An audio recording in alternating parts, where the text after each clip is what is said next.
আমাদের প্রিয়জন মৃত্যুর পরেও বোধ হয় আমাদের রক্ষা করতে চায়। একটা আকর্ষণ আমাদের উপর তাদের সবসময় থেকেই যায়। কিন্তু মৃত্যুর পরেও যদি তারা ফিরে আসে, তাকে আমরা সবসময় বুঝতে পারি, নাকি আমাদের অজান্তেই মাঝে মাঝে তারা আমাদের করে দিয়ে যায় ভবিষ্যতের জন্য তৈরি? মাধবপুর নামের এক গ্রামে পৌঁছে তারানাথ মাধাই নামের এক গ্রাম্য লোকের বাড়িতে আশ্রয় নেন। আর তারপর থেকেই বুঝতে পারেন সেই বাড়িতে কিছু একটা হয়ে চলেছে। যে মাধাই লাঠি খেলতে জানে না, তাকে তারানাথ বলে বসে জমিদারের লাঠি খেলা প্রতিযোগিতায় অংশ নিতে। মাধাই কি পারবে সেই প্রতিযোগিতা জিততে, নাকি তারানাথের ধারণা ভুল প্রমাণিত হবে? এই সকল প্রশ্নের উত্তর পাবেন আজকের এই গল্পে। নমস্কার শ্রোতা বন্ধুরা, অন্ধকারের গল্পকথার সাম্রাজ্যে আপনাদের সকলকে স্বাগত। আমাদের আজকের নিবেদন লেখক সুকান্ত দাসের কলমে তারানাথ তান্ত্রিক ফ্যানফিকশন লাঠিয়াল। গল্পের সূত্রধার ও গল্প পাঠে শুভ, তারানাথের চরিত্রে পার্থ, অন্যান্য চরিত্রে কৌশিক, কুণাল, আরএনএম অভিষেক, মোনালিসা, পূজা ও রাজ। শুরু হতে চলেছে আজকের গল্প তারানাথ তান্ত্রিক ফ্যানফিকশন লাঠিয়াল।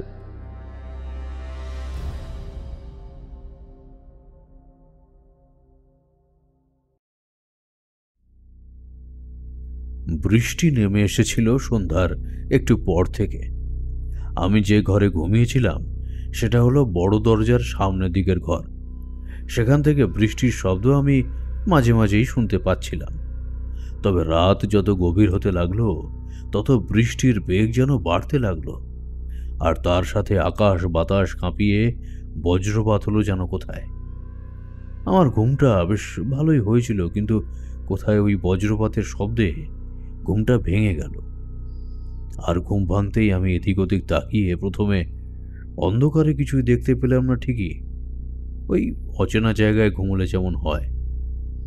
প্রথমে উঠে তেমন কিছুই বোঝা যায় না। আস্তে আস্তে আমার সবটাই মনে পড়ল। ঘরের এক কোণে একটা হ্যারিকেনের আলো কমিয়ে রাখা হয়েছে। সেদিকে তাকাতে যেন মনে হলো ঘরের চারপাশটা এখন অল্প স্বল্প দেখতে পাচ্ছি। বলার মতো তেমন কিছুই নেই।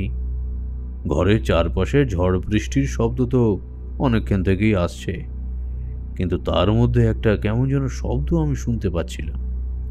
একটা ঠকাঠক শব্দ শুনতে পাচ্ছিলাম, যেন দুটো লাঠিতে ঠোকাঠুকি হয়ে এমন একটা শব্দ হচ্ছে। তবে শব্দটা কিন্তু অবিরত নয়, একবার হয়ে যেন থেমে যাচ্ছে, আবার সামান্য পরে হচ্ছে। একবার মনে হলো পাশের ঘরে গিয়ে মাধাইকে ডেকে তুলি, কিন্তু বেচারা যখন ঘুমোচ্ছে তখন শুধু শুধু তাকে জাগিয়ে লাভ কি? তার চেয়ে বরং আমি বাইরে নিজেই বেরিয়ে দেখি। এই মনে করে পাশে রাখা হ্যারিকেনটার আলোটা সামান্য বাড়িয়ে দিলাম। তারপর আস্তে আস্তে দরজা খুলে দিতেই বাইরে থেকে একটা ঝোলো হাওয়া এসে ঘরে ঢুকলো। জমজম করে বৃষ্টি পড়ছে বাইরে। সেই বৃষ্টিতে বাড়ির উঠোন পর্যন্ত ভালোভাবে দেখা যায় না। বৃষ্টিতে যেন একটা সাদা দেওয়ালের আস্তরণ তৈরি হয়ে গেছে। সামনের ঘরের চালের গা বেয়ে টপ টপ করে জল পড়ছে। আমি বারান্দার দাওয়ার উপরে গিয়ে দাঁড়ালাম। চারপাশটা বৃষ্টির জন্য বেশ কেমন ঠান্ডা হয়ে গেছে। এত রাতে ঝমঝমিয়ে বৃষ্টির মাঝে আমি একা বাইরে বেরিয়েছি। গোটা গ্রাম বোধহয় ঠান্ডা পেয়ে কাঁথা গায়ে দিয়ে গভীর ঘুমে আচ্ছন্ন। আমি বারান্দার দাওয়ার উপর দাঁড়ানোর পরেও কিন্তু প্রথমে কিছুই দেখতে পেলাম না। একটু পরেই মনে হলো বাইরের থেকে আবার সেই লাঠি টোকাটুকির শব্দটা আসছে। ভালো করে বাইরে অন্ধকারে ঝমঝমিয়ে বৃষ্টির মধ্যে তাকাতেই মনে হলো বাইরে যেন বৃষ্টি ছাড়া আরও কিছু একটা হয়ে চলেছে। বৃষ্টির মধ্যে কেমন একটা ছপ ছপ শব্দ, তার সাথে মাঝে মাঝে সেই দুটো লাঠির টোকাটুকি আওয়াজ। কিন্তু এত রাতে বাড়ির উঠোনে এত বৃষ্টির মধ্যে অমন শব্দ আসবে কি করে? কপালের কাছে একটা হাত উঁচু করে দুটো চোখ ছোট করে দেখার চেষ্টা করলাম, কিন্তু না, কিছুই তো বোঝা যাচ্ছে না। বৃষ্টির বেগ এত বেশি যে উঠোনের মধ্যে কেউ দাঁড়িয়ে থাকলেও তাকে আমি দেখতে পাবো না। কিন্তু আমার অবচেতন মন আমায় কিছু একটা জানান দিয়ে যাচ্ছিল, বারবার আমায় বুঝিয়ে দিয়ে যাচ্ছিল এই বৃষ্টির মধ্যেও উঠোনের মধ্যে কিছু একটা তো রয়েছে। কথাটা মনে হতেই আমি ভালো করে শোনার চেষ্টা করলাম শব্দটা। লাঠির শব্দটা তো কম নয়, বৃষ্টির শব্দ ছাপিয়ে সেটা আমার কানে ঢুকছে, যেন গোল উঠোনে উদ্যত একটা লাঠি দিয়ে কেউ আঘাত করছিল। আর একটা লাঠির উপর আর শব্দটাই আমার কানে ভেসে আসছে। ভালো করে দেখার চেষ্টা করলাম, আর ঠিক তখনই একটা ব্যাপার দেখতে পেলাম। উঠোনের মধ্যে কেউ যেন একটা লাফিয়ে চলেছে। শুধু লাফিয়ে চলেছে বলা ভুল, কেউ যেন একটা নির্দিষ্ট ছন্দে একবার এদিক আর একবার ওদিক লাফিয়ে চলেছে উঠোনের মধ্যে, জমা জলের মধ্যে। অন্ধকারের মধ্যে বেশ কিছুক্ষণ তাকিয়ে থাকলে কিছুটা দেখা যায়। আমিও তেমন সেই বৃষ্টির মধ্যে তাকিয়ে থাকতে থাকতে যেন কিছুটা দেখতে পেলাম। আর আমি দেখতে পেলাম সেই প্রবল বৃষ্টির মধ্যে বাড়ির উঠোনের মধ্যে কিছু একটা বারবার এদিক ওদিক চলে যাচ্ছে। আমি বুঝতে পারলাম না এত প্রবল বৃষ্টির মধ্যে কোনো মানুষ এখানে এত রাতে কি করছে। বারবার মনে হচ্ছিল মাধাইকে ডেকে তুলি, কিন্তু কি একটা যেন আমায় বাধা দিয়েছিল। আমার মনে হচ্ছিল সেটা এখান থেকে সরে গেলে আমি অনেক কিছু বুঝতে পারবো না, অনেক কিছু জানতে পারবো না। কি একটা মনে হতে ঘরের ভেতরে গিয়ে হারিকেনটা নিয়ে এলাম। তখন একবার চোখ পড়েছিল মাদাইয়ের ঘরের দরজাটা খোলা। হঠাৎ করে একটা ব্যাপার মনে হলো, মাদাইয়ের ঘরের দরজা দিয়ে এলে আমার ঘরের দরজা দিয়ে বেরোতে হয়। আমি যখন দরজা খুলেছি তখন দেখতে পেয়েছি দরজাটা সামান্য ভেজানো। তার মানে কেউ দরজা খুলে বাইরে কি? তাহলে কি মাধাই এত রাতে ওই বৃষ্টির মধ্যে? ব্যাপারটা মনে হতেই আমি কেমন চমকে উঠলাম। এ বাড়িতে পা দেবার পরেই আমার যে অনুভূতি হয়েছিল, এখন ঠিক সেই অনুভূতিটাই হতে লাগলো। আমি হারিকেনটা বাড়িয়ে দিয়ে চোখের পাশে তুলে ভালো করে সামনের দিকে তাকাতেই এবার একটা ব্যাপার বুঝতে পারলাম। উঠোনের মধ্যে আসলে একজন নয়, দুজন রয়েছে। এবার তাদের যেন আমি স্পষ্টভাবে দেখতে পাচ্ছি। তাদের পরনে ধুতিটা গোটানো, গোটা শরীর খালি, আর তাদের দুজনের হাতে দুটো লাঠি। এতক্ষণ ধরে যে লাঠির ঠকঠক শব্দ আমি শুনতে পাচ্ছিলাম, তাহলে ওই লাঠির ঠোকাঠুকির শব্দ। তার মানে এতক্ষণ ধরে এই উঠোনে প্রবল বৃষ্টির মধ্যে চলেছে লাঠি খেলা। কিন্তু মাধায় যদি বাড়ির বাইরে যায়, তাহলে এই অন্ধকারে রাতের বেলা মাধায় লাঠি খেলছে কার সাথে? হ্যারিকেনের আলোয় যে ব্যাপারটা দেখতে পেলাম, সেটা দেখে কিন্তু আমার একটু অবাক হয়ে গেলাম। মাথায় লাঠি চালিয়ে চলেছে নিজের মতোই, তার ভাঁপ ধরে গেছে, মুখ থেকে বেরিয়ে আসছে নিঃশ্বাস। আমি হ্যারিকেনটা নিচের দিকে নামিয়ে রেখে সেই প্রবল বৃষ্টির মধ্যে এগিয়ে গেলাম সামান্য সামনের দিকে। আর উঠোনে পা রাখতেই বুঝতে পারলাম এই রাতে এই বাড়ির মধ্যে এসে উপস্থিত হয়েছে এক আত্মা। আমি খানিকটা সামনে এগিয়ে যাওয়ার সাথে সাথেই দেখতে পেলাম অদৃশ্য কারোর সাথে মাথায় বৃষ্টির মধ্যে লাঠি খেলা চলেছে। তার মুখ থেকে ভেসে আসছে একটা শব্দ। প্রত্যেকটা লাঠির আঘাতের সাথে সাথে তার মুখ থেকে কখনো সামান্য চিৎকার, কখনো গর্জন, কখনো আবারও অনেক রকম নানাবিধ শব্দ ভেসে আসছে। আমি সেসব দেখে স্তম্ভিত হয়ে গেলাম। মাধাইয়ের হাতের লাঠিটার সাথে পাল্লা দিয়ে চলেছে আরও একটা লাঠি, কিন্তু সেই লাঠিটা যে ধরে রয়েছে তাকে ভালোভাবে দেখা যায় না। বৃষ্টির মধ্যে যেন মনে হচ্ছে একটা অস্বচ্ছ শরীর এদিক ওদিক ঘুরে মাধাইয়ের লাঠি আক্রমণ বারবার ঠেকিয়ে চলেছে। এক পলকে দেখলে মনে হবে শূন্য একটা লাঠি ঘুরে বেড়াচ্ছে মাধাইয়ের লাঠির সাথে লড়াই করার জন্য। আমি অবাক হয়েছিলাম। আমার গোটা জীবনে অনেক অলৌকিক অভিজ্ঞতা থাকলেও এমন অভিজ্ঞতা কিন্তু আমার খুব একটা নেই। স্পষ্ট বুঝতে পারছিলাম যে এসেছে সে আর অন্য কেউ নয়, মাধাইয়ের পরিচিত কেউ। কিন্তু কে? আর ওই লাঠিটা যে বড্ড চেনা। আমি ভয় পাইনি তখন, তবে কেমন যেন একটা অস্বস্তি হচ্ছিল। আমি আবার বৃষ্টির মধ্যে থেকে উঠে এলাম দাওয়ার উপরে। তারপর হারিকেনটা ঘরের এক কোণে রেখে আলোটা কমিয়ে দিয়ে অপেক্ষা করতে লাগলাম মাধাইয়ের জন্য। বেশ কিছুক্ষণ পরে একটা অবাক কাণ্ড দেখতে পেলাম। মাধাই উঠে এলো দাওয়ার উপরে, তারপর যেন আমায় দেখতেই পাইনি, এমনভাবে এগিয়ে গেল ঘরের দিকে। তার হাতে একটা লাঠি। সেই লাঠিটা তার ঘরে একটা নির্দিষ্ট জায়গায় রাখার শব্দ পেলাম আমি। তারপর মনে হলো বিছানার উপর তার শরীরটা গিয়ে পড়ল। এত রাত্রে আর কিছুই করার নেই, তাই মনের মধ্যে হাজার চিন্তা নিয়ে আমিও আমার বিছানায় শুয়ে পড়লাম। তবে গোটা রাত আর ঘুম এলো না।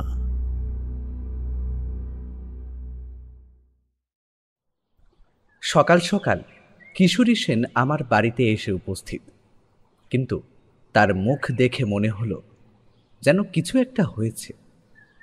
কিশোরী সেন যখন দরজায় কড়া নাড়ল, আমি গিয়ে দরজা খুলতেই দেখতে পেলাম তার মুখে তেমন একটা হাসি নেই।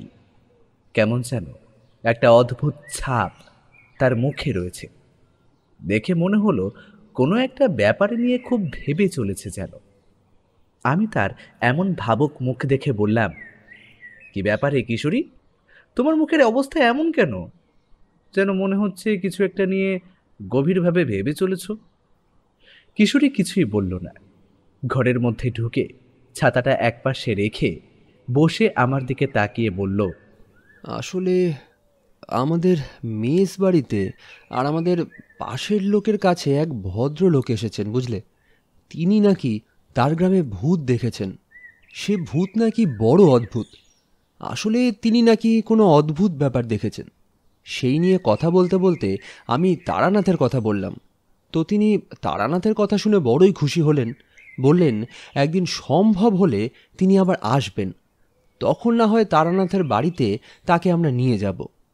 কিন্তু ভদ্রলোকের কথাটা আমার মাথাতেই রয়ে যাচ্ছে। একটা একটা অদ্ভুত কথা তিনি আমায় বলেছেন। কিশোরীর মুখ দেখে বুঝতে পারলাম আসলেই সে যা বলছে সেটা সত্যিই খুব একটা অদ্ভুত বিষয়। কিশোরী যে কোনো একটা কারণে ভাবনায় পড়েছে সেটাও বুঝতে পারলাম। তা তো ভালোই, তুমি না হয় একদিন নিয়ে আসবে তারানাথের কাছে। খুশি হবে তারানাথ আসলে। তুমি তো জানো তারানাথ নতুন মানুষ দেখলে কত খুশি হয়। কিশোরীর মুখটা তবুও আগের মতোই হয়ে রয়েছে। সে যেন নিজের মতোই বলে চলল, ভদ্রলোক বললেন তার গ্রামে কিছুদিন আগে একজন মারা গিয়েছিল। যার বাড়ির লোক মারা গিয়েছিল তাদের বাড়িতে ওই ভদ্রলোক ছাড়া থাকতেন তার একমাত্র মেয়ে। সেই মেয়েটা নাকি রাতের বেলা তার ঘরে কারো সাথে কথাবার্তা বলতো। ব্যাপারটা গ্রামের লোকেরা জানতে পারল। বুঝতেই পারছো, ব্যাপারটা জানার পর গ্রামের লোকেরা মেয়েটাকে সন্দেহ করতে শুরু করে। তাই একদিন রাতে তার বাড়ির ওপর একজন নজর রাখে। আর সেদিন রাতেই আশ্চর্য একটা ব্যাপার তারা দেখতে পায় ওই মেয়েটা নিজের ঘরে বিছানার ওপর শুয়ে রয়েছে আর আর অদৃশ্য কারোর দিকে তাকিয়ে কিছু কথা বলছে। কথাবার্তা শুনে মনে হয় সে যেন তার বাবার সাথেই কথা বলছে। এমনভাবে কথা বলছে যেন বাবা তাকে ঘুম পাড়িয়ে দিচ্ছে। অথচ পরদিন সকালে যখন তাকে সবাই এসব কথা জিজ্ঞেস করে তখন কেমন যেন সে অবাক হয়ে যায়। মনে হয় রাতের বেলা যা হয়ে চলেছিল তার কোনো কিছুই সে জানতে পারে না। রাতের বেলায় যা হয়েছিল তার কোনো কিছুই তার মনে নেই। তার মানে বলতে চাইছো সেই মেয়েটি তার বাবাকে যখন দেখতে পেত তখন সে তার কোনো কিছুই মনে রাখতে পারতো না, কিন্তু গ্রামের লোকেরা কি তার বাবাকে দেখতে পেয়েছিল? না, সেটাই তো আশ্চর্যের ব্যাপার। অনেক সময় এমনটা হয়, তাকে দেখা যায়, কিন্তু এখানে মেয়েটা তাকে দেখতে পায়নি। এমনকি মেয়েটা তাকে যে দেখতে পেয়েছিল তার সাথে কথাবার্তা বলেছিল তা গ্রামের লোকেরা আড়াল থেকে বুঝতে পারলেও মেয়েটার সেই সমস্ত কথার কিছুই মনে নেই। বড়ই অদ্ভুত ব্যাপার। দাঁড়াও, আজকে গিয়ে এই ব্যাপারে জিজ্ঞাসা করতে হবে। দেখা যাক সেই ব্যাপারে তারানাথ কোনো কথা বলতে পারে নাকি। কিশোরীর কাছে এমন একটা কথা শুনে আমি নিজেও অবাক হয়ে গেলাম। তাই আর অপেক্ষা না করে আমরা তৈরি হয়ে বেরিয়ে পড়লাম। আকাশে আজ কিন্তু মেঘের নাম মাত্র নেই, তবে তারানাথের বাড়িতে যাওয়ার সময় কিংবা সেখান থেকে আসার সময় বৃষ্টি যে হবেই তা আমি জানি। তাই ছাতা আমরা নিয়েছিলাম। তারানাথের বাড়িতে যখন গিয়ে পৌঁছলাম তার বাড়ির বাইরে দেওয়ালের কাছে তারানাথ জ্যোতির্বিদ্যা বিনোদ লেখা বোর্ড আগের মতোই ফেলা রয়েছে একপাশে। আমি আজ সেটা এখনই ঠিক করে দিলাম।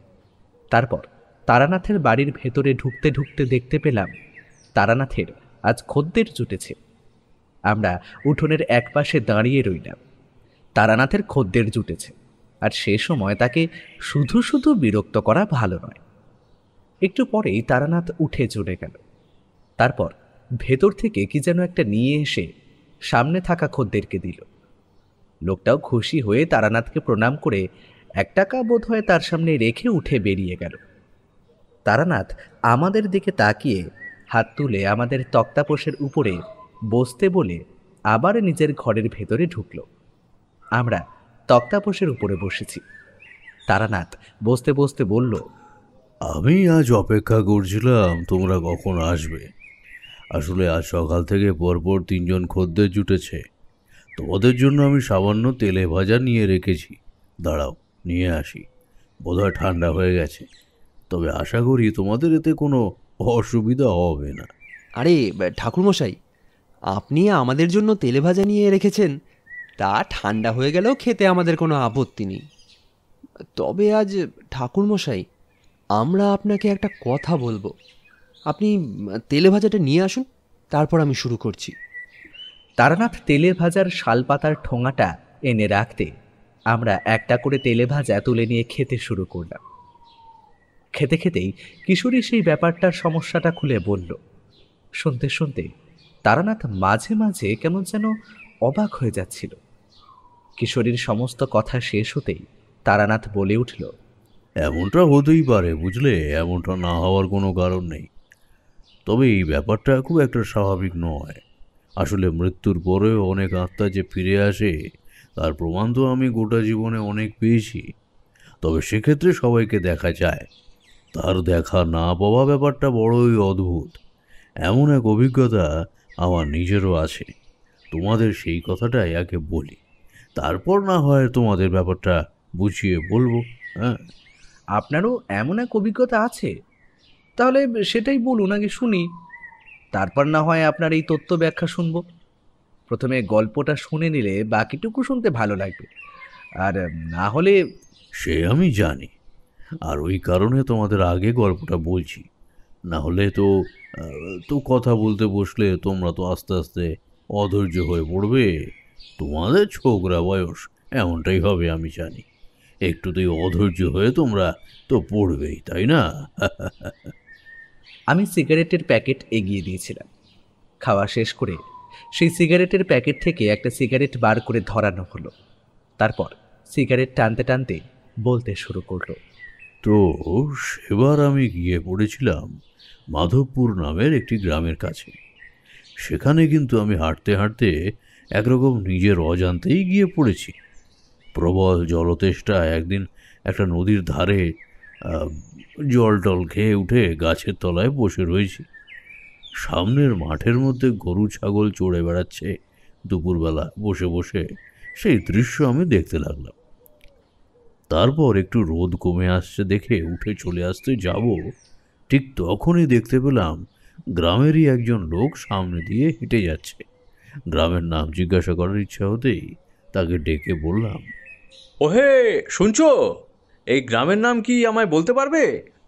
আমার কথা শুনে সেই লোকটা একবার আমার দিকে ঘুরে তাকালো। তার খালি গা, পরনে ধুতি, কাঁধের ওপর একটা গামছা ফেলা রয়েছে। দূর থেকে খালি গায়ে মনে হলেও পরে বুঝতে পেরেছিলাম তার গায়ে জামাটা সে হাতে খুলে নিয়েছে। অমন গরমে বোধহয় তার গোটা শরীর ঘরমাক্ত হয়ে পড়েছে। সে হাতের জামাটা কাঁধের উপর ফেলে আমার দিকে এগিয়ে এসে বলল, আপনাকে দেখে তো সাধু বলে মনে হচ্ছে।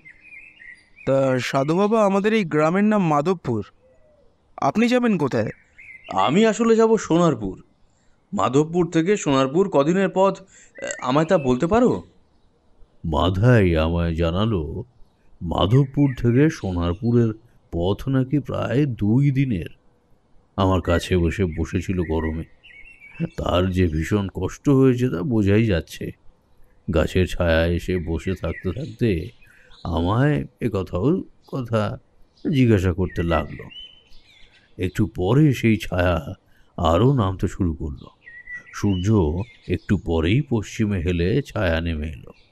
তখন মাধাই আমায় বলল, ঠাকুরমশাই, আজ এখন বেরিয়ে পড়লে আপনাকে তো রাতে হাঁটতে হবে। তা আপনি একটা কাজ করুন না, আজ রাতটা আমার বাড়িতে থেকে যান, তারপর কাল সকালে না হয় বেরিয়ে পড়বেন। তারপর পাশের গ্রামে কাল রাতটা কাটিয়ে পরশু দিন বেরিয়ে পড়ে রাতের মধ্যেই পৌঁছে যাবেন সোনারপুরে।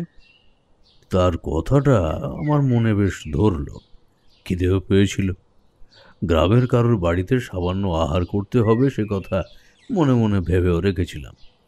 তাই মাধাই যখন আমায় তার সাথে তার বাড়িতে যেতে বলল, তখন আমি আর আপত্তি করলাম না। দুজনে মিলে হাঁটতে হাঁটতে মাধাইয়ের বাড়িতে গিয়ে পৌঁছালাম। মাদাইয়ের বাড়ির সামনে বেশ বড় পুকুর রয়েছে। একপাশে দুটো ঘর, পেছনের দিকে আর একটা মাটির চালার ঘর রয়েছে। মাধাই আমায় বসতে বলে তুলে রাখা জলে হাত মুখ ধুয়ে নিল। আমার জন্য জল এগিয়ে দিল। আমি মুখ ধুয়ে খানিকটা শান্ত হয়ে বাড়ির দাওয়ার উপর বসেছি। মাধাই ঘরের ভেতরে খানিকটা চিড়ে গুড় আর দুধ এনে দিল। সেসব আমিও খেতে লাগলাম, সেও খেলো। তারপর এক সময় বলল, এই গ্রামে ঠাকুরমশাই, আমার ঠাকুরদার নাম সবাই জানে। আমার ঠাকুরদা ছিল একজন মস্ত বড় লাঠিয়াল। তিনি একবার লাঠি হাতে তুলে নিলে তার সামনে কেউ দাঁড়াতে পারতো না। আমাদের যে জমিদার রয়েছে তার পূর্বপুরুষের কাছে আমার ঠাকুরদা ছিল। শোনা যায় একবার রাতের বেলা জমিদারের বাড়িতে ডাকাত পড়েছিল। সেই ডাকাতের সামনে লাঠি নিয়ে দাঁড়িয়েছিল ঠাকুরদা। তারপরে লাঠির আঘাতে ডাকাতদের সেখান থেকে তাড়িয়ে দিয়েছিল। আমার বাবাও ছিল লাঠিয়াল, তবে আমি সেসব কিছুই শিখতে পারিনি। আমি অনেক ছোট থাকতেই বাবা মারা যায়। আমাকে সেভাবে কোনো কিছু শিখিয়ে দিয়ে যাওয়ার সময় পাননি। লাঠি খেলা শেখার আমার বড় ইচ্ছে ঠাকুরমশাই, কিন্তু কিছুতেই সেসব করে উঠতে পারি না। লাঠি হাতে নিলে কেমন যেন অদ্ভুত মনে হয়, তবে লাঠি নিয়ে যে কারো সামনে দাঁড়াবো তা হয়ে ওঠে না। শেষের কথাগুলো বলতে বলতে মাথাইয়ের গলার স্বর কেমন যেন নেমে এলো। বুঝতে পারছিলাম মাথায় এই একটা ব্যাপার নিয়ে বড় চিন্তিত হয়ে পড়েছে সে। না হলে আমার মতো একজন অচেনা মানুষকে সেসব কথা বলতে যাবেই বা কেন? সন্ধ্যা হয়ে এসেছিল, তাই আমরা আর দেরি করলাম না। রাতের সামান্য আহার গ্রহণ করে দুটো ঘরে দুজনে শুয়ে পড়লাম। বিছানায় শুয়ে শুয়ে একটা ব্যাপার কিন্তু চিন্তা করতে লাগলাম। এই বাড়ির মধ্যে পা দেওয়ার পরেই একটা অদ্ভুত অনুভূতি আমার হয়েছে। তোমরা তো জানো, মধুসুন্দরী দেবীর আশীর্বাদে অনেক কিছুই আমি আগে থেকেই বুঝতে পারি, তবে কোনো অশুভ শক্তির প্রভাব যে রয়েছে তা কিন্তু বুঝতে পারছিলাম না। মনে হচ্ছিল এই বাড়িতে এমন কিছু একটা আছে যেটা অতি স্বাভাবিক নয়, তবে তার আসল কোনো রূপ আমি বুঝতে পারছিলাম না। বারবার মনে হচ্ছিল এই বাড়ির চারপাশে রাতের অন্ধকারে কিছু একটা ঘটে। রাতের অন্ধকারকে আশ্রয় করে এখানে কেউ একটা এসে উপস্থিত হয়, যে আসলে এই দুনিয়ার বাসিন্দা নয়। তবে নিজের চোখে যখন কিছু দেখতে পাইনি, তখন ব্যাপারটা মনে করার তেমন কোনো কারণ ছিল না। মনের মধ্যে একটা অস্বস্তি নিয়ে সেদিন রাতে ঘুমিয়ে পড়লাম। পরদিন সকালেই আমার এখান থেকে চলে যাওয়ার কথা, কিন্তু কেমন যেন মনে হচ্ছিল আর একটা দিন এখানে আমার থেকে যাওয়া প্রয়োজন। তাহলে এমন কিছু একটা দেখতে পাবো যেটা আমি ধারণাও করতে পারছি না। সেদিন রাতেই কিন্তু একটা ব্যাপার ঘটল। অনেক রাতেই কেমন যেন মনে হলো সেই অস্বস্তিটা আরও বাড়তে শুরু করেছে। চোখ বন্ধ করে শুয়ে রয়েছি, হঠাৎ করে দরজা খোলার একটা শব্দ শুনতে পেলাম। চোখ খুলে দেখি কোথাও কিছু নেই। দরজা আগের মতোই তো বন্ধ রয়েছে, অথচ মনে হলো বাইরে উঠোনের দিক থেকে কোনো শব্দ আসছে। ঘুমটা আসতে শুরুই করেছিল, তাই আর কিছু বুঝে ওঠার আগেই আমি আবারও অঘরে ঘুমিয়ে পড়লাম। পরদিন সকালে জানতে পারলাম মাধাই আসলে জমিতে চাষের কাজ করে। তার নিজের কোনো জমি নেই, অন্যের জমিতে চাষের কাজ করে তার পেট চলে। তার বাড়িতে বেশি দিন থেকে অন্ন ধ্বংস করার কোনো ইচ্ছা কিন্তু আমার ছিল না, কিন্তু সকালে উঠেই সেই ব্যাপারটা মন থেকে যেন কোথায় উধাও হয়ে গেল। বুঝতে পারছিলাম অন্ধকারের মধ্যে সেই ব্যাপারটা এই বাড়িতে হয়ে চলেছে, দিনের আলোর মধ্যে তার কোনো প্রভাব থাকে না। মাধাই আমায় বাড়িতে থাকতে বলেই চাষের কাজে চলে গেল। আমি গ্রামের মধ্যে এদিক ওদিক ঘুরতে লাগলাম। গ্রামের জমিদার বাড়িটাও দেখা হলো। গ্রামের একপাশে একটা ছোট্ট দিঘির মতো রয়েছে, সেখানে গিয়ে দুপুরের দিকে স্নান করে এলাম। আমি বাড়িতে ছিলাম বলেই হয়তো মাধাই তাড়াতাড়ি বাড়ি ফিরে এলো। তারপর রান্না সেরে দুজনে মিলে খাওয়া দাওয়া করে বিকেলের দিকে তাওয়ার কাছে বসে গল্প করতে লাগলাম। মাধাই বলল, ঠাকুরমশাই, আপনি তো অনেক কিছু জানেন, অনেক জায়গা ঘুরেছেন। আপনার কি মনে হয় যারা মারা যায় তারা কি আবার চাইলে ফিরে আসতে পারে আমাদের কাছে? দেখো, দুনিয়াতে যা ঘটে তার সব কিছু কোনো সঠিক নিয়ম হয় না মাধাই। নিয়মের বাইরে অনেক কিছুই মাঝে মাঝে ঘটে চলে। তুমি যে কথা বলছো তা মাঝে মাঝেই সম্ভব হয়ে উঠতে দেখা গেছে, তবে তা না হওয়াই ভালো। যারা পৃথিবী থেকে চলে গেছে, যাদের পৃথিবীর সাথে সমস্ত সম্পর্ক ছিন্ন হয়ে গেছে, তাদের ফিরে না আসাটাই ভালো। কিন্তু ঠাকুরমশাই, আমি চাই আমার ঠাকুরদা ফিরে আসুক আমার কাছে, আমায় লাঠি খেলা শেখাক আবার। আমাদের এই গ্রামে জমিদার প্রতি বছর লাঠি খেলার আয়োজন করে।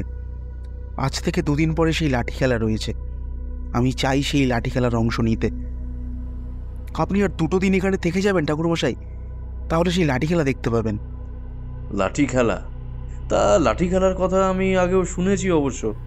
এমন একটা ব্যাপার যখন রয়েছে তাহলে 2 দিন এখানে থেকে যেতেই পারি। কিন্তু তুমি তো বলছো তোমার কাছে তোমার ঠাকুরদার লাঠি রয়েছে। তুমি কি একটুও লাঠি খেলা জানো? সামান্য জানি, তবে জমিদারের ওই লাঠি খেলায় অংশ নেওয়ার জন্য সামান্য লাঠি খেলা জানলে হবে না। সেখানে বড় বড় লাঠিয়ালরা লড়াই করে ঠাকুরমশাই। একটু ভুলচুক হয়েছে কি লাঠির আঘাতে হাতের লাঠি খসে যাবে। আমি কিছুই বুঝতে পারছিলাম না। এখান থেকে লাঠি খেলা দেখা যেতেই পারে, তারপর না হয় আমি সোনারপুরে যাব। কিন্তু এ বাড়িতে ঢোকার পরে যে অদ্ভুত ব্যাপারটা আমি বুঝতে পারছিলাম, তার কোনো কারণ এখনো বার করতে পারিনি। আর সেটাই আমায় কেমন যেন একটা চঞ্চল করে দিচ্ছিল। তোমার ঠাকুরদার সেই লাঠিখানা আমায় একবার দেখাতে পারো মাধাই? মাধাই আমার কথায় সামান্য হেসে ঘরের ভেতরে চলে গেল। তারপর একটা তেল চপচপে পাকা লাঠি এনে আমার সামনে রাখলো। দেখলাম লাঠির দুটো মাথায় সরু কিছু সুতো গুটিয়ে গুটিয়ে লাঠির মাথা দুটিকে কেমন যেন মোটা করা হয়েছে। আমি এর আগে অনেক লাঠিয়ালের লাঠি দেখেছি, এই লাঠিটা তেমনই, তবে দুপাশে ওই সুতো মাথাটা একটু কেমন যেন অন্য রকমের। লাঠিটা হাতে নিয়ে বুঝতে পারলাম সেটা বেশ ভারী। এমন লাঠি তুলে লড়াই করার জন্য গায়ে প্রচণ্ড জোর প্রয়োজন। তাছাড়া যে এই লাঠিটা হাতে নিয়ে লড়াই করবে তার নিজের শরীরও হতে হবে বেশ খানিকটা লম্বা চওড়া। মাথাইয়ের শরীরটাও বেশ লম্বা চওড়া। সেই লাঠিটা আমার হাতে দিয়ে হাসি মুখে বলল, এটাই আমার ঠাকুরদার লাঠি, বুঝলেন ঠাকুরমশাই। বাবা এটা যত্ন করে রেখে দিয়েছিল। আমি এটাকে বেশ যত্ন করে মাঝে মাঝে তেল মাখিয়ে রোদে রাখি, তাই লাঠিটা এখনও ভালো রয়েছে। এই লাঠি হাতে নিলেই কেমন যেন মনে হয় আমার শরীরে একটা অজানা জোর এসে পড়েছে ঠাকুরমশাই। তোমার ঠাকুরদার লাঠি তুমি হাতে নেবে, তাতে তোমার মনে যে অন্য একটা জোর আসবে, সেটাই তো স্বাভাবিক মাধাই। কিন্তু একটা কথা আমায় বলো তো, তোমার বাড়ির আশেপাশে কোনো একটা অদ্ভুত ব্যাপার আমি বুঝতে পারছি। মনে হচ্ছে যেন অদৃশ্য কেউ একটা আমাদের আশেপাশে রাতের অন্ধকারে, ঠিক অন্ধকার নেমে আসার পরেই তাকে আমি অনুভব করতে পারছি। এমন কিছু কি তুমি অনুভব করতে পারো? মাধাই আমার কথায় কেমন অবাক হয়ে গেল। তারপরে বলল, তেমন কিছু তো বুঝতে পারি না ঠাকুরমশাই, তবে মাঝে মাঝে একটা ব্যাপার মনে হয়। মাঝে মাঝে মনে হয় ঘুম থেকে ওঠার সময় আমার শরীর যেন একটু বেশি ক্লান্ত হয়ে গেছে। ঘুমানোর সময় ততটা ক্লান্ত বলে মনে হয় না, ঘুম থেকে ওঠার সময় ক্লান্ত মনে হয়। আর একটা ব্যাপার আমি বুঝতে পারি, লাঠিটা যেন কেউ হাত দিয়ে ধরেছিল। লাঠিটা আমি রাখার জায়গায় ঠিক যেভাবে রাখি সেভাবে লাঠিটা নেই, অন্যভাবে রাখা আছে। যেন কেউ একজন লাঠিটা সরিয়ে রেখেছে, অথচ আমার ঘরে আমি ছাড়া আর কেউ আসে না।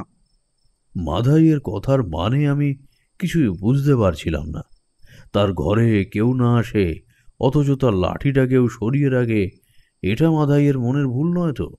আমি বললাম, হয়তো তুমি মনের ভুলে লাঠিটা সরিয়ে রাখো, তারপর তোমার নিজেরই আর মনে থাকে না হয়তো। মাধাই যেন একটু চিন্তিত গলায় বলল, ব্যাপারটা আমারও মনে হয়েছে ঠাকুরমশাই। তাহলে একদিনের কথা আপনাকে বলি। ওই লাঠিটা যে তার জায়গা হঠাৎ করেই মাঝে মাঝে বদলে ফেলছে, সেটা বুঝতে পেরে আমি একদিন রাত্রে ঘুমানোর আগে লাঠিটা একটা দড়ি দিয়ে শক্ত করে বেড়ার কাছে বেঁধে রেখেছিলাম, কিন্তু পরদিন সকালে উঠে দেখি আশ্চর্য ব্যাপার, লাঠিটাকে দড়ি থেকে কেউ খুলে ফেলে আবার একটা জায়গায় রেখে দিয়েছে অগোছালোভাবে। ঠিক এমনভাবে রেখেছে যেমনভাবে প্রতিবার থাকে। তাহলে তো ব্যাপারটা তোমার মনের ভুল হতেই পারে। আমারও মনে হচ্ছে তোমার বাড়িতে কিছু একটা ঘটছে, কিন্তু তার কিছুই আমি বুঝতে পারছি না। এখনো পর্যন্ত তোমার যদি আপত্তি না থাকে তাহলে জমিদারের লাঠি খেলা পর্যন্ত আমি তোমার বাড়িতেই থেকে যেতে চাই। বুঝতে চাই এখানে আসলে ঠিক কি হচ্ছে। তাতে আমার কোনো অসুবিধা নেই ঠাকুরমশাই, আপনি যে কদিন আমার কাছে থাকবেন আমারই ভালো লাগবে। আসলে একা মানুষ, আপনি আমার কাছে থাকলে আপনার সাথে সুখ দুঃখের কয়েকটা কথা বলে আমার ভালো লাগবে। তবে আপনাকে তো আর বেঁধে রাখতে পারবো না, যখন আপনি চাইবেন চলে যাবেন। তবে লাঠি খেলা পর্যন্ত থেকে যান। আমি লাঠি খেলা পর্যন্ত মাধবের বাড়িতে থেকে যাওয়ার প্রতিশ্রুতি দিলাম। একটু পরে বাইরে বৃষ্টি শুরু হলো, তাই ঘরের ভেতরে এসে আর কিছুক্ষণ অপেক্ষা করে ঘুমোতে চলে গেলাম। আর সেদিন রাতেই ঘটল সেই ব্যাপারটা। একটানা এতগুলো কথা বলে তারানাথ চুপ করতে কিশোরী বলে উঠল, আচ্ছা ঠাকুরমশাই, মাধায়ের বাড়িতে আপনি কি রয়েছে বলে অনুমান করতে পেরেছিলেন? এর আগে যেমন হয়েছে, আপনি কোনো বাড়িতে গেলে বুঝতে পেরেছিলেন তার বাইরে আশেপাশে অশুভ কিছু একটা রয়েছে, কিন্তু মাধায়ের বাড়ির কথা বলতে গিয়ে আপনি কিন্তু একবারও অশুভ কিছুর কথা বললেন না। ব্যাপারটা তখনও আমার কাছে অদ্ভুত বলেই মনে হচ্ছিল। আমি নিজেও বুঝতে পারছিলাম না যে আসলে এখানে যেটা রয়েছে সেটা অশুভ শক্তি নাকি শুভ কোনো শক্তি, কিন্তু আশ্চর্যের কোনো অনুমানই আমি করে উঠতে পারছিলাম না। আরে লাঠিটার ওভাবে নিজের জায়গা থেকে সরে যাওয়ার ব্যাপারে আপনার কিছু মনে হয়নি? তোমাদের কাছে ব্যাপারটা অদ্ভুত বলে মনে হলো, আমার মনে হচ্ছিল কিন্তু যে মাদাইয়ের বাড়ির আশেপাশে যা রয়েছে তার সাথে লাঠিটার কোনো না কোনো একটা সম্পর্ক রয়েছে। মাদাই নিজেই বলেছে রাতের বেলা লাঠিটা তার জায়গা থেকে সরে যায়, সকালে আবার তার ঘরে থাকে। তার মনে হয় জায়গাটা যেন বদলে গেছে। তার মতে রাতের বেলা কেউ ওটা ওখান থেকে সরিয়ে ফেলে। তারপর আপনি কি করলেন? সেদিন রাতে আপনি যা দেখতে পেয়েছিলেন, তার পরদিন সকালে আপনি কি সে কথা মাধাইকে বলেছিলেন? মাদাইকে গিয়ে সে কথা আমি সোজাসুজি বলিনি। আসলে সেদিন রাতেই সমস্ত ব্যাপারটা আমি বুঝতে পেরে গিয়েছিলাম। বৃষ্টির মধ্যে দাঁড়িয়ে মাধাইয়ের লাঠি খেলার ধরন আমি দেখতে পেয়েছিলাম। অদৃশ্য যেই থাকুক না কেন, সে কিন্তু বারবার মাধাইয়ের লাঠির কাছে পরাজিত হয়ে যাচ্ছিল। আর একটা ব্যাপার তখন আমি বুঝতে পারিনি, যেটা পরে অনুমান করতে পেরেছিলাম। মাধাই আসলে ঘুমের মধ্যে লাঠি খেলে চলেছিল তার বাড়ির উঠোনে বৃষ্টির মধ্যে দাঁড়িয়ে, আর সেই কথা তার মনে নেই ঠিকই। এই কারণেই মাধাই ঘুমানোর পর সকালে উঠে তার বড্ড ক্লান্ত বলে মনে হয়। অনেকগুলো ব্যাপার আমি মিলিয়ে ফেলতে পারলাম। তার সাথে একটা কথা আমার মনে হলো। কি কথা? মাধাই তারই ঠাকুরদার লাঠিটা দিয়ে অদৃশ্য যাকে পরাজিত করছিল, সে যদি মাধাইয়ের ঠাকুরদা হয় তাহলে তার কাছ থেকে মাধাই নিজের অজান্তেই অনেক কিছু অর্জন করতে পেরেছে, আর সেই ক্ষমতা দিয়ে সে লাঠি খেলায় অংশ নিতেই পারে। পরদিন সকালে মাধাই আবার নিজের মতো চাষের কাজে চলে গেল। আমি তখন তাকে কিছুই বললাম না। সেদিন সন্ধ্যাবেলা মাধাই আর আমি যখন দাওয়ার উপরে বসে আছি তখন বললাম, ঠাকুরমশাই, আপনার মুখ দেখে মনে হচ্ছে আপনি আমাকে কিছু বলতে চাইছেন। যদি বলতে চান তাহলে বলুন। দেখো মাথায়, আমি তোমায় একটা কথা বলতে চাই। আমার মনে হয় তুমি জমিদারের ওই লাঠি খেলায় অংশ নিতে পারো। আমি আজ সকালে সমস্ত কিছুই দেখে এসেছি। যে মাঠে লাঠি খেলার আয়োজন হয়েছে তাও দেখে এসেছি। আমার মনে হয় তুমি লাঠি খেলার অংশ নিলে তুমি জিততে পারবে। মাধাই আমার কথায় কেমন যেন অবাক হয়ে আমার দিকে তাকালো, তারপর বলল, এসব আপনি কি বলছেন ঠাকুরমশাই? আপনি জানেন না ওই লাঠি খেলায় কত বড় বড় লাঠিওয়ালা অংশ নেবে? তুমি ভুলে যাচ্ছ মাধাই, তুমি একজন বড় লাঠিয়ালের নাতি। তোমার ঠাকুরদা 7 জন ডাকাতকে লাঠি খেলায় হারিয়ে এই গ্রাম থেকে তাড়িয়েছিল। তোমার গায়ে বইছে তারই রক্ত। আমার কথায় মাথায় অদ্ভুতভাবে আমার দিকে তাকিয়ে রইল। আমি বুঝতে পারছিলাম আমার কথায় যেন সামান্য কাজ হয়েছে। এবার একটু জোরের সাথেই বললাম, আমি মনে করি তুমি লাঠি খেলতে পারবে, তুমি জিততেও পারবে। তবে তোমার যদি সেরকম কিছু মনে হয় তাহলে একবার অংশ নিয়েই দেখো না। যদি হেরে যাও তাতে লজ্জাই বা কিসের? চেষ্টা না করে হেরে যাওয়া থেকে চেষ্টা করে হেরে যাওয়াটা ভালো নয় কি? মাধাইকে আমি অনেক করে বোঝাতে লাগলাম। মাধাই আমার কথায় পরদিন সকালে মাঠে যাওয়ার আগেই সেই জমিদারের কাছে গিয়ে লাঠি খেলার কথা বলে আসবে। মাঝখানে একটা দিন, তারপরেই সে লাঠি খেলা শুরু হবে।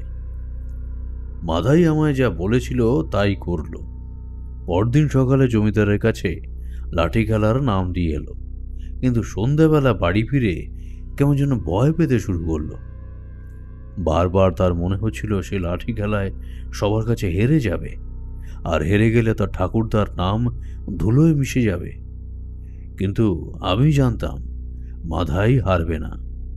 আমি সেদিন রাতে বৃষ্টির মধ্যে অস্পষ্টভাবে মাধাইকে যেভাবে লাঠি খেলতে দেখেছি, সেভাবে লাঠি খেলতে পারলে মাধাইকে হারিয়ে ফেলা সহজ কাজ নয়। মাধাই পরদিন আর চাষের কাজে গেল না, বাড়িতেই রইল। তার সেই ঠাকুরদার লাঠিটা হাতে নিয়ে বাড়ির উঠোনের মাঝে দাঁড়িয়ে প্রস্তুতি নিতে লাগলো লাঠি খেলার জন্য। সে লাঠি তুলে নিজের মতোই কসরত করে চলেছে। আমি দাওয়ার একপাশে বসে তাকে নানানভাবে নির্দেশ দিয়ে চলেছি। মাধাই লাঠি খেলতে খেলতে তার খালি গায়ের সমস্ত জায়গায় ঘাম জড়িয়ে এলো। তার নিঃশ্বাস ঘন হয়ে আসতে লাগলো। একটা ব্যাপার কিন্তু আমি দেখতে পেয়েছিলাম, লাঠি হাতে নেওয়ার পরেই মাধাইয়ের মধ্যে কেমন যেন একটা পরিবর্তন হয়েছে। তার মুখের হাসিটা কোথায় যেন মিলিয়ে গেছে। তার মুখটা অদ্ভুত গম্ভীর হয়ে এসেছে। উত্তীর্ণতার গোটা মুখ লাল হয়ে এসেছে। কপালের শিরাগুলো একপাশে ফুলে উঠতে শুরু করেছে। আমি বুঝতে পারছিলাম মাধাই আস্তে আস্তে তৈরি হয়ে চলেছে। সেই লাঠি খেলায় তাহলে মাধাই অংশ নিয়েছিল, কিন্তু সব কিছুই তো বুঝলাম, তবে মাধাই কি জিততে পেরেছিল? আমার মনে হয় ওই লাঠি হাতে নিলেই ঠাকুরদার তার কাছে চলে আসতো। এমন কোনো একটা ব্যাপার হয়তো হয়েছিল, তাই আপনি সেদিন রাতে তাদেরকে দেখতে পেয়েছিলেন। কিন্তু মাধাই এই কথা জানতো না। মাধাই কোনো কিছুই জানতো না। ঠিক তুমি যে মেয়েটির গল্প আমায় বললে, সেই মেয়েটি যেমন রাতের বেলা তার বাবার কাছে ঘুমোতো, তার সাথে কথা বলতো, অথচ পরদিন সকালে উঠে সে কিছুই জানতো না, মাধাইও তেমনি রাতের বেলা লাঠি হাতে বাইরে বেরিয়ে তার ঠাকুরদার কাছে লাঠি শিক্ষা করতো, অথচ সে নিজেও জানতো না সে কথা। সেই কাজ করছে আসলে আমাদের অবচেতন মন। আমাদের দিয়ে মাঝে মাঝে অনেক কিছুই করায় সে, যা আমাদের কাজেও লাগে, কিন্তু সচেতনভাবে তা আমরা কখনোই বুঝতে পারি না। তোমার গল্পের সেই মেয়েটি আর আমার দেখা সেই মাধাইয়ের ব্যাপারটা কি ছিল, কিন্তু মাধাই জিতেছিল। লাঠি খেলার প্রতিযোগিতা যখন শুরু হলো, মাঠের চারপাশে অনেক লোক মাধাইয়ের সাথে, আমিও সেখানে গিয়েছি। প্রথমেই লাঠি খেলা দেখতে লাগলাম। লাঠির শব্দ, হুঙ্কার, জোরে জোরে নিঃশ্বাস, ধুলোবালি সমস্ত কিছুতেই চারপাশ ভরে উঠতে লাগলো। লাঠি খেলার আয়োজন করা ছোট্ট মাঠের চারপাশে অনেক লোক তাদের চিৎকারে কান পাতা দেয়। তার মধ্যেই লাঠি খেলা চলতে লাগলো। একে অন্যের হাতের লাঠি মাটিতে খসিয়ে দিতে হবে, তাহলেই হবে, কিন্তু কোনোভাবে মাথায় আঘাত করা যাবে না।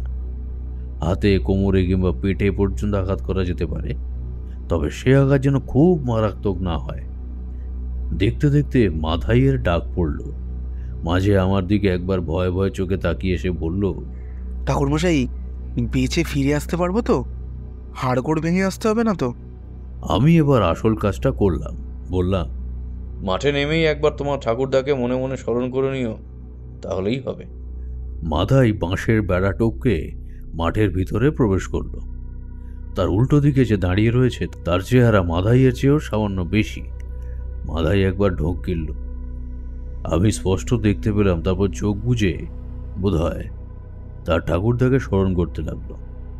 তারপরে মাধাই চোখ খুলল, আর সেই চোখের দিকে তাকিয়ে আমি বুঝতে পারলাম কাজ হয়েছে।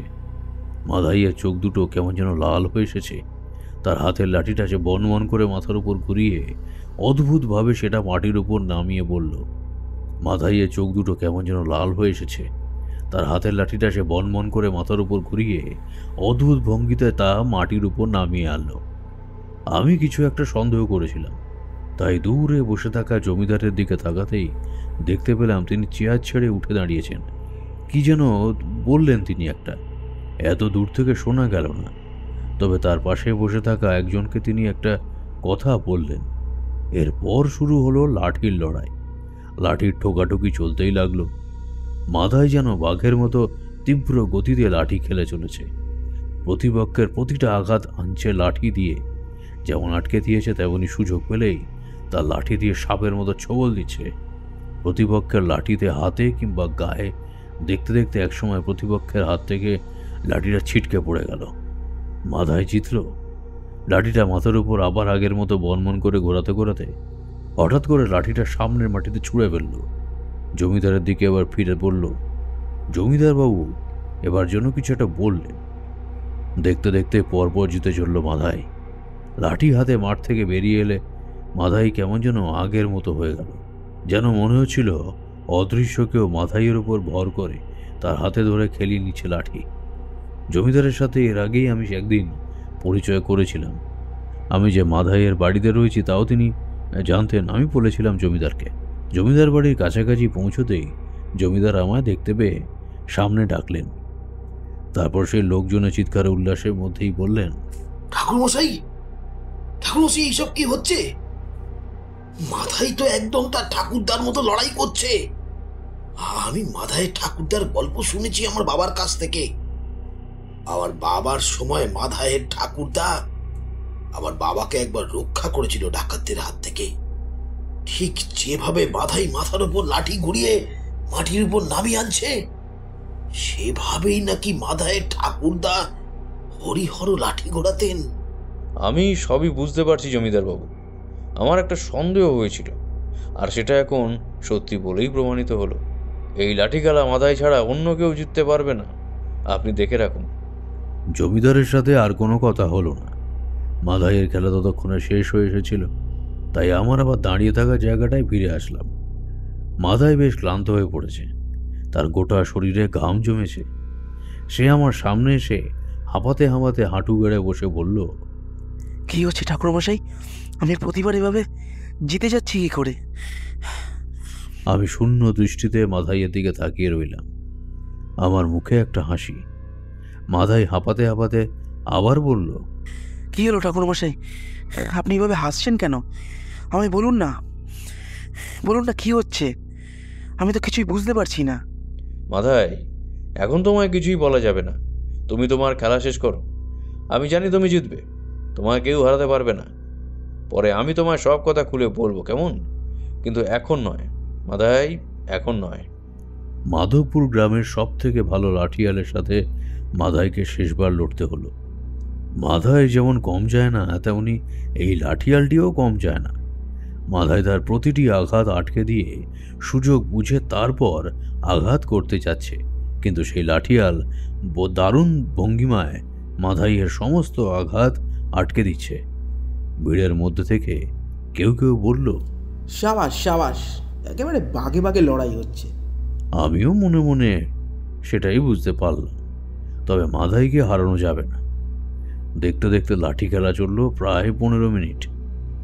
তারপর জমিদারের নির্দেশে একজন বিরতি দিল। আবার মিনিট 5 পরে শুরু হলো লাঠি খেলা। এইভাবে দেখতে দেখতে খেলা আর বিরতি নিয়ে প্রায় ঘণ্টাখানেক ধরে চলল সেই খেলা।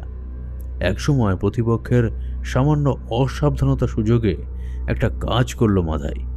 সে লাঠির উপর ভর দিয়ে লাঠির একটা নির্দিষ্ট জায়গায় একটা পা রেখে শূন্যে উঠে গেল। তারপর সেই লাঠিটাকে এক হাতে ধরে মাথার উপর থেকে ঘুরিয়ে এনে মারল প্রতিপক্ষের লাঠির উপরে। সবাই অবাক। চোখের সামনে দিয়ে একটা মোটা লাঠি মড়মড় শব্দ করে গুঁড়িয়ে গেল দুটুকরো হয়ে। মাধাই জিতল বটে, কিন্তু যে তারপরে তার শরীরটা কেমন যেন হঠাৎ করেই মাটির উপর ধপ করে পড়ে গেল। সবাই ভাবল এতবার লাঠি খেলার জন্য সে বেচারা বোধহয় ক্লান্ত হয়েছে। কিন্তু আসল ব্যাপারটা আমি আর জমিদারবাবু ছাড়া কেউই বুঝতে পারলাম না। মাদাইকে নিয়ে বাড়ি ফিরে আসার ব্যবস্থা জমিদারবাবু নিজেই করে দিয়েছিলেন, কিন্তু যারা তাকে নিয়ে এসেছিল তাদের মধ্যে একজন চিন্তিত স্বরে বলে উঠল, শুনেছিলাম মাদাইয়ের ঠাকুরদা হরিহর নাকি ঠিক এমনভাবেই লাঠি খেলতো। লাঠি মাটিতে বসিয়ে রেখে লাঠির উপরে অর্ধেকটা প্রায় শূন্যে উঠে যেত।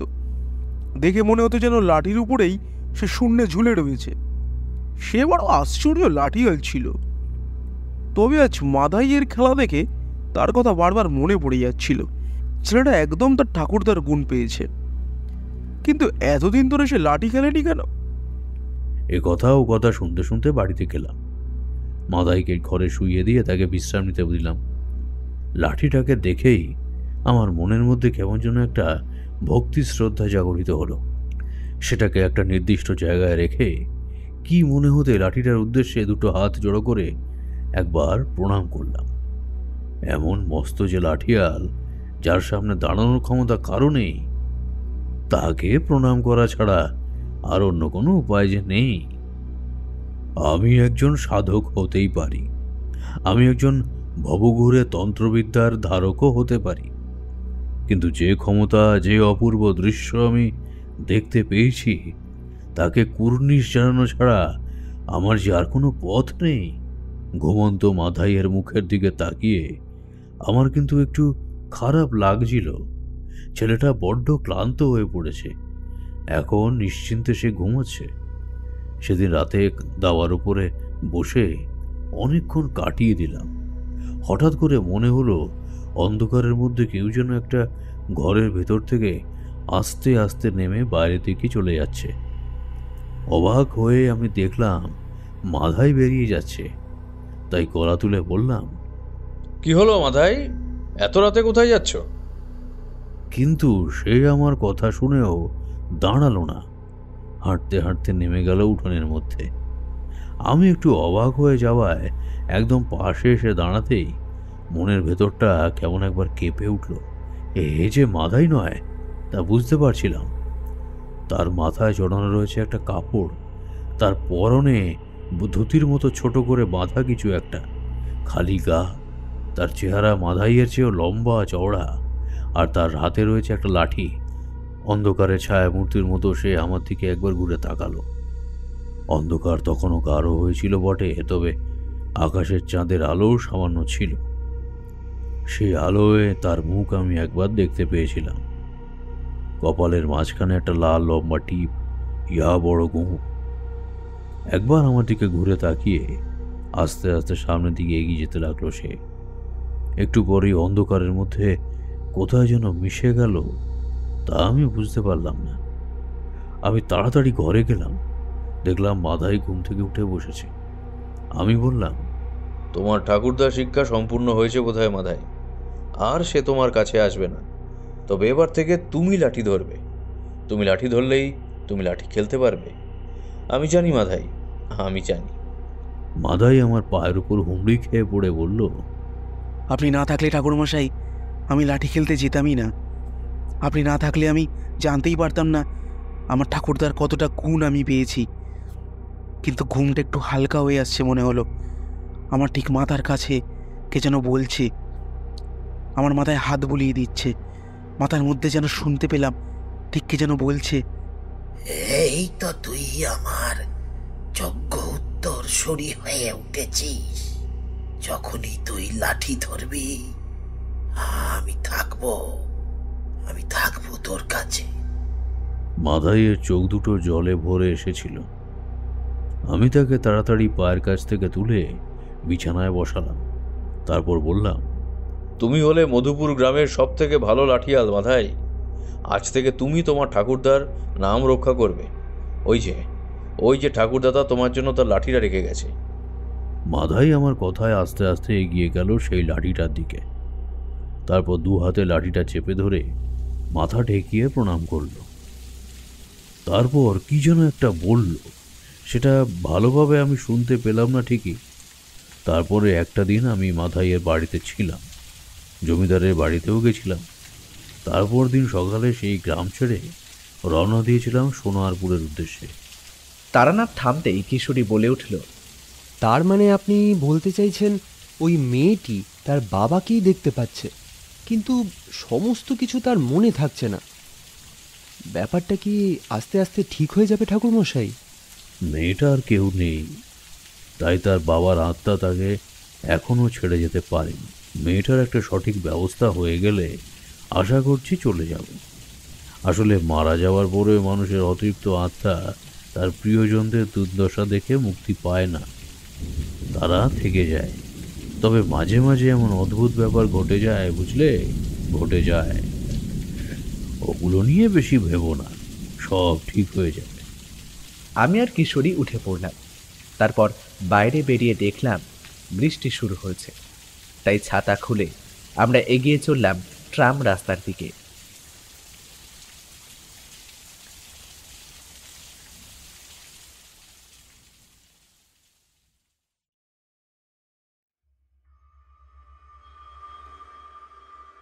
শুনছিলেন লেখক সুকান্ত দাশের কলমে তারানাথ তান্ত্রিক ফ্যানফিকশন লাঠিয়াল, সম্পাদনা, ডিরেকশন এবং ভিডিওর ভিজুয়াল এফেক্টসে প্রায়ণ গোস্বামী, শব্দ পরিকল্পনা, মিশ্রণ এবং আবহ সৃষ্টিতে সাউন্ডস্কেপ, পোস্টার ডিজাইনে কৃষ্ণেন্দু মণ্ডল।